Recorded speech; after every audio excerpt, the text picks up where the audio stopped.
일단 66회 1번이죠. 그러니까 부가세법상 용역이래요. 부가세법상 용역의 공급에 해당하는 것. 그러니까 우리가 지금 일을 하면서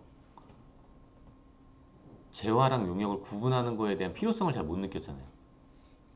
근데 문제는 왜 구분하라고 할까요?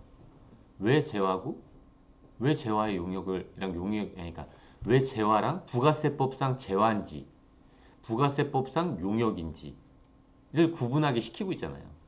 그러니까 이게 왜 중요할까요? 이게 왜 중요하냐면 재화랑 용역은 세금계산서를 발행하는 시기가 달라요. 이게 똑같은 거라도 재화의 공급 시기가 우리가 공급 시기를 기준으로 세금계산서를 발행하거든요. 근데 재화의 공급 시기랑 용역의 공급 시기가 다르단 말이에요. 그러니까 그 시기가 다르기 때문에 세금계산서를 발행하는 시점이 달라지는 거예요. 그렇기 때문에 이게 중요한 거예요. 이게 용역인지 이게 재화인지. 사실 중요한 건 이거예요. 건설업에서 건설 용역이 되게 중요해요.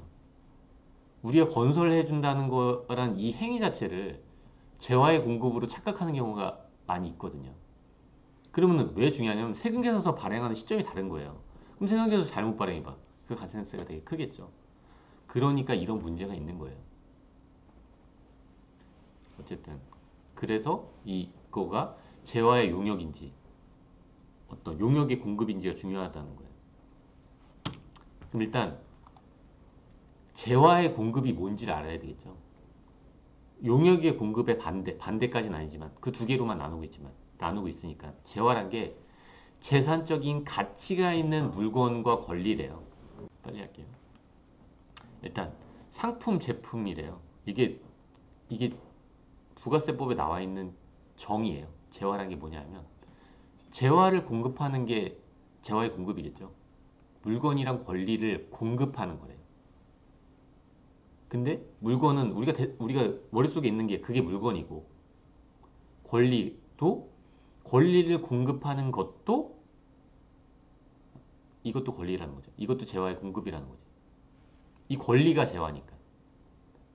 특허권, 저작권, 광호권. 당연히 여기 상표권도 있겠죠. 그것도 권리잖아요. 내가 상표권을 행사할 수 있는 권리가 있는 거잖아요. 그 권리를 이전하는 거잖아요. 그래서 사실 문제를 보면 상표권의 양도는 제한 거예요. 그래서. 근데 그럼 특허권에 돼요? 이것도 권리잖아요. 그럼 여기서 이제 다시 용역을 봐야 되겠죠. 그럼 용역이 뭘까?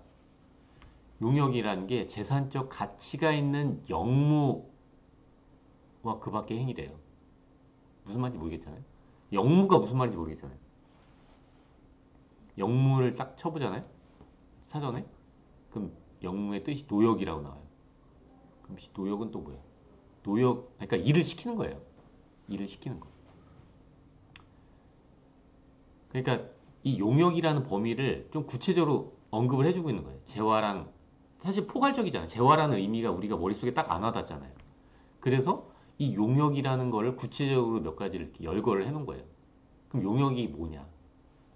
건설업도 용역이래, 그냥. 숙박, 음식업. 우리가 애매하잖아, 이게. 이것도 용역이라는 거지. 운수업도 용역. 방송, 통신, 이것도 용역, 이것도 용역. 임대업도 용역. 그러니까 빌려주는 것도 용역인 거예요. 일반적으로. 그래서 좀 더 그게 좀 전에 보여줬던 게 용역에 대한 정의인 거고 그럼 용역의 공급을 어떤 거가 있냐 영무를 제공하는 거 어쨌든 그런 거래요. 영무 그러니까 권리를 사용하게 하는 것 어떤 재화를 잠깐만 사용하게 하는 거는 용역의 공급이래요. 네? 그러니까 사실 아까는 재화를 공급하는 거였고 재화를 여긴 사용하게 하는 걸로 큰 분류였지만 건설이라는 건 약간 애매하잖아요. 그래서 구체적으로 그런 걸 준 거예요. 건설업은 용역의 공급이다. 용역이다. 그러니까 여기서 보면 이게 차이점이 왜 차이점이냐면 건설업자의 경우에는 건설 자재를 내가 일부 부담할 수도 있거든요. 내가 부담하는 것까지를 포함해서 용역의 공급으로 봐요. 근데 건설업이 아니잖아요. 건설업이 아닌 건 내가 주요 자재를 부담하지 않아야만 용역이에요. 내가 주요 자재를 부담하는 순간 용역이 아닌 거예요. 그러니까 이 차이가 있는 거죠. 그렇기 때문에 이걸 부가세법 시행령에 이렇게 규정을 하고 있는 거예요. 그 차이점에 대해서 애매한 부분이 있잖아요. 혹시 뭐 물어볼 게 있으면 물어봐도 되고.